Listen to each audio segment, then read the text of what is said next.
September 1st is right around the corner, which of course means a new LEGO release day, and over 20 new sets are releasing on September 1st. So today I'm breaking down every single set, GWP, and telling you what's worth it or if you should just wait for clearance. I'll start with the most popular set being Captain Jack Sparrow's Pirate Ship for $379 with 2,862 pieces, releasing on September 15th. But if you have LEGO Insiders, which is free by the way, and if you're planning to purchase this, definitely go ahead and sign it up. You can get it on day 1, aka September 1st.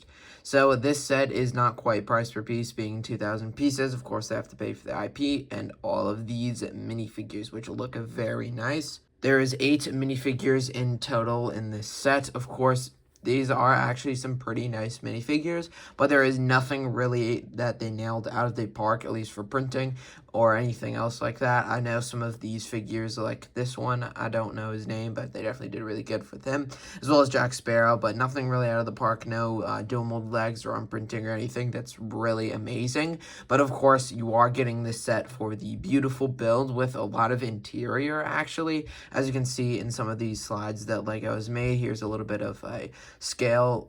If you want to actually look at that, you can pause and see how it would fit in your collection, because it is a pretty big set. So it also has 2 different modes you can display it with.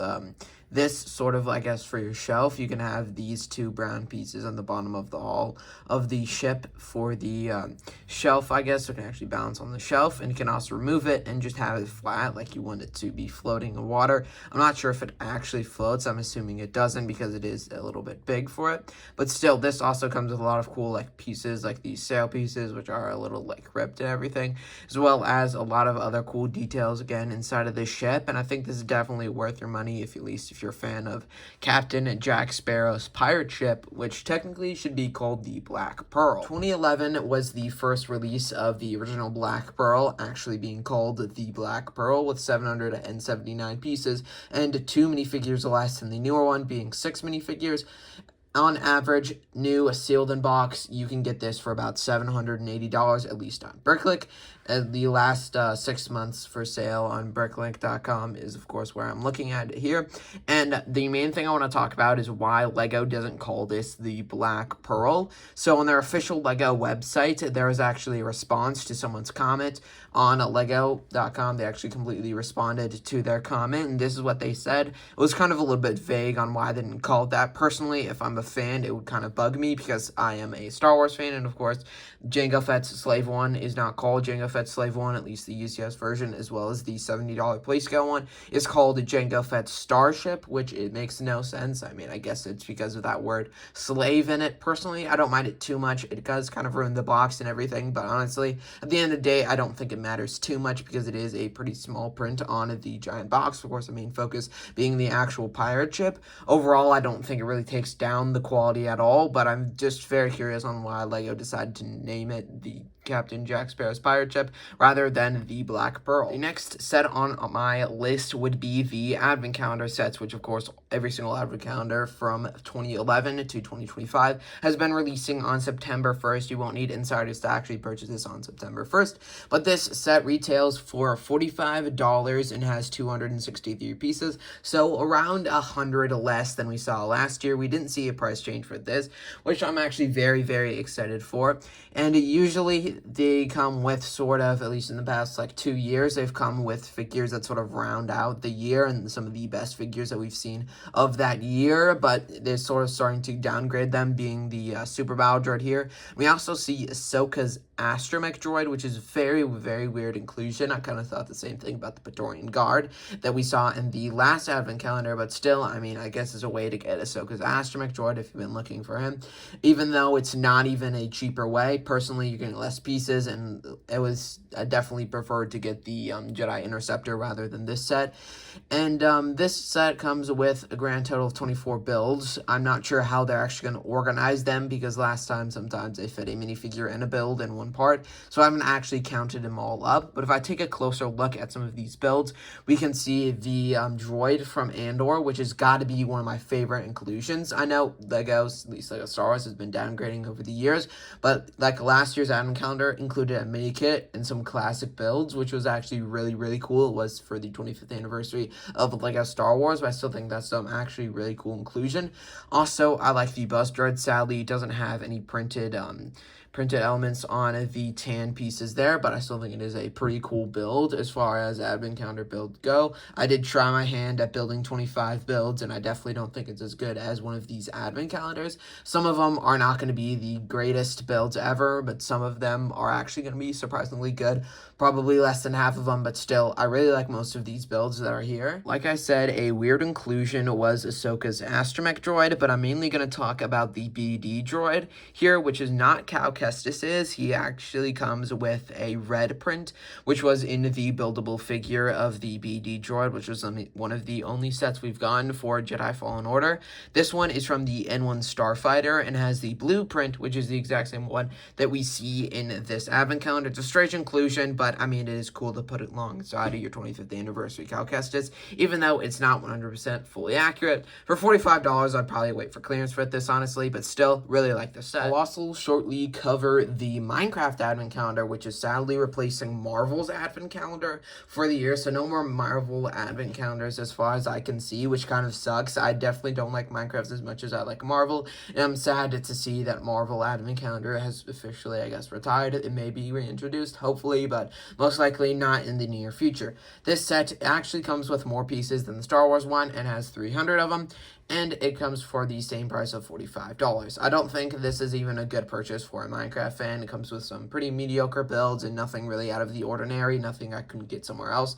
Maybe a couple exclusive prints, but nothing too crazy. Honestly, for $45, I definitely wouldn't pick this up day one. Arkham Asylum is $300, releasing September 9th. Technically, if you get Lego Insiders, you can just grab it day one. Again, Lego Insiders free, and definitely would recommend when buying this set.